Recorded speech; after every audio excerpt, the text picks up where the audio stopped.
PV. Anwar എം.എൽ.എയുടെ വെളിപ്പെടുത്തലുകളിൽ പ്രതിപക്ഷത്തിന് ഇനി സമരകാലം. സെക്രട്ടേറിയറ്റിലേക്കും ജില്ലാ പോലീസ് ആസ്ഥാനങ്ങളിലേക്കും സമര പരമ്പരയാണ് കോൺഗ്രസും പോഷക സംഘടനകളും തീരുമാനിച്ചിരിക്കുന്നത്. മുഖ്യമന്ത്രി പിണറായി വിജയനും ആർ.എസ്.എസും തമ്മിൽ അന്തർധാര എന്ന ആരോപണം ഉയർത്തിയാകും പ്രതിപക്ഷ നീക്കം. തൃശൂർ പൂരം CPIM RSS അന്തർധാരയിൽ അലങ്കോലപ്പെടുത്തിയെന്നതാവും പ്രതിപക്ഷത്തിന്റെ പ്രധാന ആരോപണം.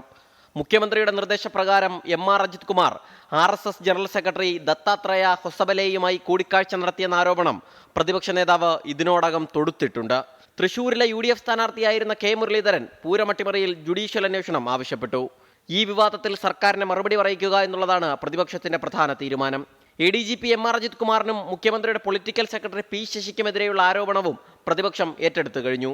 സ്വന്തം വകുപ്പുകളിൽ പോലും മുഖ്യമന്ത്രിക്ക് നിയന്ത്രണമില്ല എന്ന വാദം പ്രതിപക്ഷം ഉയർത്തും.